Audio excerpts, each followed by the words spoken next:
In today's video, we're gonna talk about the top 7 best epic damage dealers in Raid Shadow Legends. We're talking about champions that are great for arena, regardless if it's classic, live, or tag team arena. Champions that are great at killing waves or just generally at killing enemies. Now, I'm going to show you how to build these champions, how to use them to your own advantage, and of course, I'm gonna show you the best champions for the current meta, guys. You know, the arena meta is constantly evolving, even though most of the times it's still following the same principles. A lot of things they do tend to kind of like change in the background. So a lot of people usually are not aware of what things change, and a lot of people are not aware of how to use the champions to their own advantage, basically. Now, as usual, whenever I'm creating a list like this, I wouldn't really call it a tier list, but basically I'm never bringing in the enemy max HP nukers, right? So I feel like those ones, they belong in a completely different category, just for the simple fact that a potato and a tomato are not the same, right? Like enemy max HP, a Royal Guard cannot be compared with a Gembo, for example, because they're doing completely different things. So I'm not going to put those champions on the list. Now, another thing that I won't do, guys, and you know it, I don't like to do this just for the simple fact that everything is situational. It depends on your own circumstances that you find yourself in when you are using the respective champion. But basically, we're not going to rank the champions from 1 to 7, okay? Because it is a thing that is not as easy to play out for every single player out there, and I don't wanna create any confusions for anyone, basically. So if you have any of these 7 champions, stay reassured that these champions are all amazing, all 7 of them. So basically, I'm gonna start with my most favorite one, okay? And I would rank this one number 1 just because she's so freaking powerful. And this is Alika, guys. Probably you've heard me talking about this champion so many times, but you know what? It's never enough. Never enough. So we're going to go over the skills. We're going to check the builds on all of these champions. I'm going to try to be brief with them, guys. But basically, with the A1, attacks one enemy, has a 30% chance of placing an extra hit. This right here can be the skill that saves the day with that extra hit. Sometimes you might be missing a bit of damage on the reviver, and this 30% chance might be coming in play to save you, basically. Then on the A2, this is one of the strongest skills on an epic champion in the entire game, hands down. High value target. On a 2-turn cooldown, that's why it's so freaking nasty. Attacks one enemy, will ignore 50% of the target's defense if their HP is higher than this champion's max HP. And it's gonna be most of the times, especially if you're hitting support champions. But basically, this skill can hit for like such insane numbers that is literally mind-blowing. Then with A3, attacks all enemies. On a 3-turn cooldown as well, fully booked will have a 100% chance of increasing the cooldowns of all enemy skills by 2 turns. Now, hear me out. This might not be a Warlord, this might not be a Basher because it's not Void Affinity, but having a bit of accuracy on her, even though you're not locking necessarily the support champions, but locking their nuker when you are using this skill in case if it survives, if it's being protected by a different champion or something, and being able to lock their skills is absolutely amazing. Plus is a lot of damage from here too, and the passive only works when her sister is on the same team. Now this champion likes to read a lot, but honestly the damage, guys, I could not be more satisfied with an epic champion that deals damage than with Alika. So I have her built on a lethal and a crit damage set. I actually don't have some of the craziest gear on her, but the gear that I have on her is still pretty strong, and honestly, she's performing absolutely amazing whenever I'm using her. Now, I am not using any of these champions in Gold 2 of Live Arena or in Platinum Arena, guys, because unfortunately, the meta just doesn't allow me. Marichka, Taras, and all those crazy champions, Nakrets, Duchess, Sifi, just doesn't allow me to do it. But if you are in the lower tiers, especially in Live Arena, like having these champions in Live Arena, so many people are not aware of these champions are capable, and just bait them with a legendary nuker. They will always go and ban your legendary nuker and leave you with one of these epics. And these epics, guys, are better than 50% of the legendary nukers. Okay, let me just put it out there. So these are the total stats that I have on my Alika. 38k HP, 5.7k attack, 190 speed, full crit rate, 268 crit damage. Now keep in mind, I do have a high blessing on her, a 4-star that gives me crit damage, gives me attack, so that's why her stats look so juicy. And I have 240 accuracy. With this, I do have a chance at even locking support champions for some teams, you know. Masteries, we have offense and defense tree. Let me just actually try to move my head right here. I think he's in a better spot. Helm Smasher, how I mentioned, and I went for defense to get the counter attack. But of course, if you need a bit of extra accuracy for the A3, always go with pinpoint accuracy, get the charge focus, swarm smeter, that already boosts your accuracy quite a bit. And then get a cycle of magic and go with spirit haste, for example, you know. But that's my most favorite epic damage dealer in raid, and I do think she is the GOAT. Then, moving over to the next one, guys, I will have to go with Gembo, for example. He's a very, very strong Nuka as well. Now, my main thing with this champion is that you are able to build him with less crit rate, allowing you to get more crit damage, allowing you to get more attack on him compared to other Nukers. And on top of it, he buffs himself with increased crit damage, not only increased crit rate, plus he has quite a lot of other fancy things in his skill. So with the A1, attacks an enemy 2 times, each hit steals and increased attack buffs. Each hit also has a chance to steal a random buff, and the increased attack cannot be resisted. So basically, you can steal the increased attack. Now, this champion is well known in the community, so I wouldn't expect people to don't be aware of what Gembo can do. But as an idea, they are great for live arena, all of them, you know. Then we have the A2, attacks all enemies, fully booked 100% chance of decreasing the duration of all buffs by 1 turn, and the effect cannot be resisted on critical hits, which is great, right? Now, you do have a chance, most probably, at getting polymorph. This is one thing that I've never actually looked into it. And correct me if I'm wrong here. Maybe some of you guys tested this, but it literally just clicked in my head.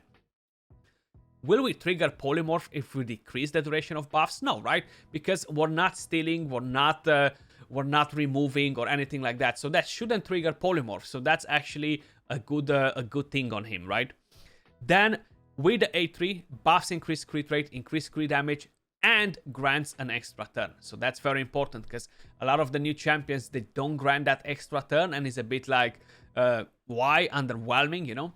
Then the passive, immune to decreased attack, which is great, and ignores unkillable buffs when attacking under increased attack. You do have a speed aura for arena, which makes it great. Now, when we are talking about blessings for these champions, guys, you see I have Crushing Rand on most of them.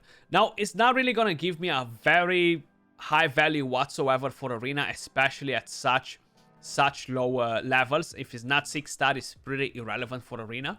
But so is, for example, Phantom Touch. The thing is, yes, Phantom Touch might bring you a bit of extra damage when it procs, but having it at 4 stars is only a 30% chance of inflicting the damage. So I'm in between Phantom Touch or Crushing Rand. If there are a lot of AoE hits, Cruelty can be a decent option as well, you know. And that works for all of them, basically, you know. Then this is the build that I have on him, Savage and a speed set. I have 5.6k attack, almost 5.7, 200 speed, 73 crit rate, 264 crit damage. Now again, keep in mind I have a 4-star blessing, 400 attack, 20 crit damage comes from there. Masteries, they're not completed just yet on him, but I would get the exact same thing I have on Alika. Literally the exact same thing on Gembo too, because that benefits him the most. Moving over to the next champion that I will have on the list as one of my most favorite epic nukers, and I do think is one of the best, Galakrond. So we are right here next to her. I wouldn't rank her number 3. If I would be to rank the champions 1, 2, 3, 4, 5, I feel like Galakrond would be towards the end of the list. Just because even though she has decent multipliers and stuff, I feel like she's not as powerful as the rest of the champions anymore. This is a vanilla champion, you know, it's been like a legacy champion. So basically, AoE attack places an extra hit if the target has more than 50% HP. She's great in the blender comp, like she's the queen for such teams. With the 8 to attacks all enemies, has a chance to land weaken on all the enemies. And then places an unkillable buff on this champion for 1 turn every time their HP drops below 20%. And that's on a 4-turn cooldown. So think about Leorias, but without the steroids. And then you have a speed aura for arena, 23%, very nice. Now I have my Galakrond built on a stun set. I'm not using her in Arena, but I'm using her in Faction Wars, I'm using her in Doom Tower Secret Rooms, etc. And these are the total stats that I have on her. 6.5k attack, 195 speed, full crit rate, 262 crit damage. So out of all the builds you've seen so far, she has the best build, I think. And yes, again, a 4-star blessing on her. Seems like I actually got pretty lucky with the 4-star blessings on these epics, funny enough, because so far they're all freaking 4 stars. Plus I got 5-star on my Seer the other day, which is so damn nice. And talking about Seer, because we're just next to her, I'm not gonna have her on my list, guys, and mainly because you need a very strong setup for her to do work in Arena, you know? She can strip the buffs, and if she strips the buffs, she's gonna get polymorph before the damage goes in, so that will make it completely irrelevant, and to recover with a Nuka like this is almost impossible in Arena. And the main issue is that if you are talking about live Arena, for example, people can easily ban some of the champions and make her very, very underwhelming, even though she nukes like crazy. But just wanted to mention why I don't have her on my list. The next champion that I will have in, and this is not an AoE damage dealer, guys. This is Inquisitor Shamael, and for the current meta against Taras, against the champions that land fear, is absolutely amazing. Mainly because of his passive. So right here, you're gonna see that each critical hit fills this champion's turn meter by 7.5%. Whenever an ally receives a fear or a true fear debuff from an enemy, this skill will instantly remove the debuff and fill the ally's turn meter by 15%. Now, what you can do is to put a champion that will get fear in the lead, gain the turn meter, so that will help you to win the speed race. So let's just say you're trying to use your Warlord, if you have one, or your Lockout champion against a team that is much faster than yours. Now, Arbiter, I don't think she gets feared by Taras. No. But if you have a Siphi, for example, or a different champion from the right faction that will get feared by Taras, you're gonna use Shamael as well, plus he's gonna bring in a lot of damage. But basically, you're gonna win the speed race because of the turn meter boost. It's just crazy. It's so freaking powerful. And on top of it, with the A1, he doesn't do that much. Attacks an enemy, the damage is not great. It's actually a bit underwhelming considering that he has a pretty good build. He has a chance to decrease the duration of a random buff on the target. Then this is the holy grail right here. Attacks one enemy 3 times. Will ignore 25% of the target's defense. Will ignore a further 25% of the target's defense for each buff on this champion. Places a true fear debuff on all enemies for 1 turn if this attack kills an enemy. You do need accuracy for that. But basically, if you have 3 buffs on the champion, you're gonna ignore 100% of the target's defense. And my god, this skill can kill anybody in the freaking game. Anybody, okay? Like, there is no champion to survive his damage. That's how powerful it is. And I have a Phantom Touch on this one, for example. But I have him built on a stone skin and I have him built on a broken cedar, two broken pieces. Basically, I have the stone skin, right? So I have him super slow. What I'm usually doing is I'm leaving the enemies to rotate enough, and when the stone skin on Marichka expires, for example, I'm gonna go in and kill Marichka first. And basically their Taras is gonna counterattack, hit the stone skin, he's gonna be safe and sound. And even if he's an ultimate Death Knight in there, the first hit goes to ultimate Death Knight. The other 2 hits will still kill any champion in the game, regardless if Harima is there or whoever else you're gonna have in the team.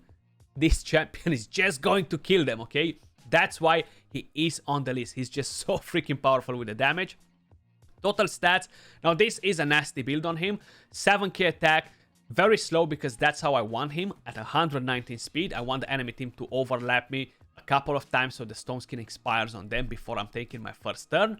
Then we have 104 crit rate, 301 crit damage. So he's actually doing a lot of work, man. Like, so damn powerful. Masteries, offense and defense. Now, you don't need to have Helm Smasher. Helm Smasher will benefit you for the A1. But I'm using a Flawless Execution because I'm already ignoring the target's defense when I have 3 buffs with the A2. So it's going to be pretty irrelevant. But Inquisitor Shamael is an absolute GOAT, guys. Absolutely a beast of a champion.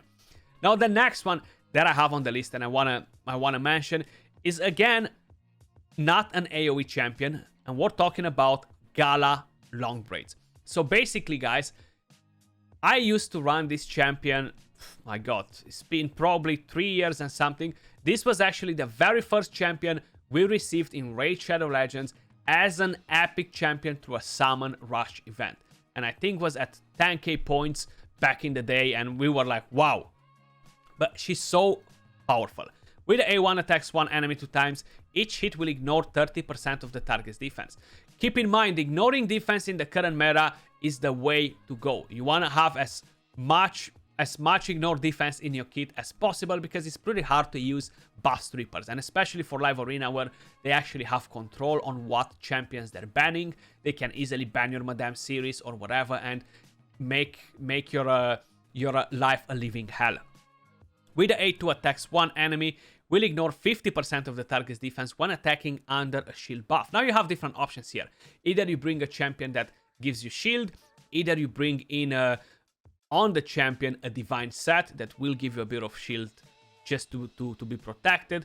Places a shield buff on this champion equal to any surplus heal for 3 turns, because she's getting a bit of heal as well based on the damage that she's inflicting. What I like is the extra turn. Attacks one enemy 3 times.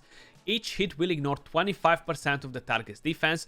Grants an extra turn if this champion has full HP after using this skill.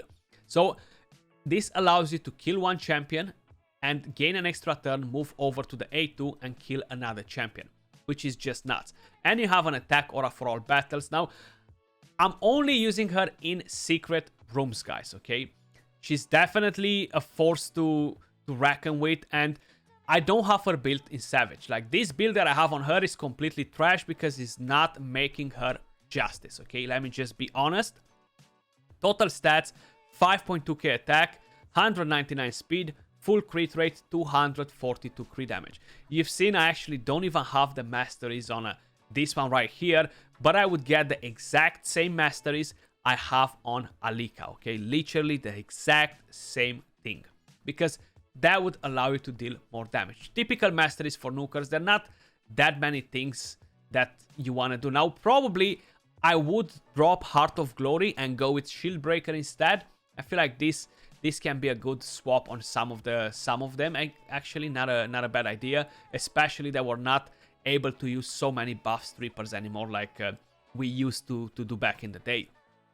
The next champion that I have on the list for you guys here is gonna be no one else but Magna. Now, Magna is one of those champions that cannot be affected by defense down or decrease attack, so you're not gonna get his damage reduced.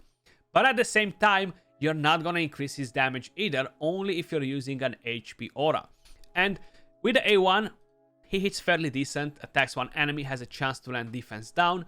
With the A2, that's the main skill for him. Attacks all enemies, places an extra hit on enemies without HP burn debuffs. So you don't want to have HP burn to gain that extra hit. And this is on a 3-turn cooldown, and honestly some of the best multipliers on an HP based champion in the game, excluding Taras, because yes, you know, it is what it is. Then the A3 attacks one enemy, and this applies a debuff spread if the target has HP burn. But you just want to get the damage, and it's pretty good damage all around. The passive heals the champion, but again, it has to do with HP burn, so it becomes pretty irrelevant for arena. Same with the aura, but still he can smack pretty hard. Now, I have him built on Savage and crit damage. I would like to think that this is a pretty good build on the champion, and actually, seems like I have the Savage set broken for whatever reason. I didn't even realize that. But basically, he would usually be on Savage. I've just realized that I have 3 pieces of crit damage for some reason. I'm not sure what I changed, and I didn't notice. A lot of times I'm taking gear from a champion to put it on a different one, and I'm not giving him the gear, and then I need to use him somewhere, and I'm like, oh my god, I need to equip the champion again, and I'm just doing a stupid thing like this. But total stats, 92k HP, 190 speed, full crit rate, 257 crit damage. And keep in mind, this would be normally on Savage. I'm not sure what exactly I've done here. Masteries, we have a offense and support tree, Helm Smasher as a tier 6, and I do have Stoke to Fury because I used to run him before with Gurp Duck. but that's not the case anymore. Clearly, I haven't used Magna in Arena in over, I don't know, I would think over 1 year, probably, maybe more than that. Time is just flying, so you kind of like lose track on all this, but yeah, that's why I have the masteries like this on him. I would probably go on the other side, so bring it down, because it's gonna benefit you against tanks, for example, you know. And support is actually a decent tree. It's hard to get something on the defense tree to go to retribution, because it's not as likely for all the enemy champions to trigger that, you know. Then I do have one more champion left on the list, guys. I have him built. Again, I haven't got the masteries on him for the moment, because I didn't got a chance to do it. But that is Runelord. Now, this probably, in my opinion, would be very similar, very close with Alika. Very, very close in damage too. And basically, he does some different things, but very strong multipliers. With the A1, attacks one enemy 2 times, has a chance to land a freeze. With the A2, attacks all enemies, will ignore 15% of the target's defense, and fills the champion's turn meter by 10% on each critical hit. And this is on a 3-turn cooldown, so if you're attacking a group of enemies where there are 4 enemies, you're already gaining 40% turn meter, which allows you to rotate much faster. So this being on a 3-turn cooldown is very nice. Then we have this skill right here. On a 4-turn cooldown, Royal Assassin. Very, very powerful. Very similar with what Alika does with her A2. I feel like it's not hitting as hard, but this is on a 4-turn cooldown. And this is kind of like the con here, is a long cooldown compared to a 2-turn cooldown. Attacks one enemy, will ignore 50% of the target's defense. Places a perfect veil buff on this champion for 2 turns if the hit is critical. So basically, you're gonna get to hide this champion. Open with this skill, veil him, and basically then go in with the AoE attack, man. And you're gonna be in a sweet spot. Crit rate aura for all battles, which is great again. And how I mentioned, total stats, we have a 5.2k attack, 184 speed, 95 crit rate, because I don't have the masteries done yet, but that will get me to 100% crit rate. I will be gaining 10% more crit damage, so 250 crit damage. And I would get probably the same masteries that I have on Alika again, just to give you guys a simple example out there. And that would just do the job for all these champions. Now, this is my top 7 best epic damage dealers in Raid Shadow Legends. If you have a different opinion, please let me know in the comments down below. Do you think any of these champions are underwhelming and other epic damage dealers deserve to be in this position instead? I do want to give a couple of shoutouts to some different champions. For example, we have Phoenix. His A1 hits so damn hard, and if you have debuffs to place the extra hit, block the revive, is very, very powerful. But I find it much harder to use Phoenix now compared to how I was able to use him a couple of years ago, for example, you know? And the rest of the skills are fairly decent. Then, of course, we have Mistrider Deity, for example, which is a decent champion. I like that he buffs himself, you know, and that definitely gives him a extra point in the book and the extra turn. The main thing is that the multipliers are not that crazy on him. His base attack is pretty low, so the damage will feel pretty underwhelming as an AoE nuker, but he's still doing a great job if you have him available. Then, of course, I mentioned Seer already. Now, I have 2 champions that I've never used, and I need your help, guys, so let me know in the comments down below, please, which one of these 2 champions you prefer. We have Nogorio. He was a pass fusion. Very nice multipliers. He doesn't ignore any of the target's defense. Decent stats with A1. Attacks one enemy 2 times. Places an extra hit if the champion is under increased attack, which is great. Then he has a chance to place block active skills. With the A2 attacks one enemy, places a block buffs debuff for 2 turns. If the champion is under increased attack, steals all buffs from the target before attacking on a 3-turn cooldown.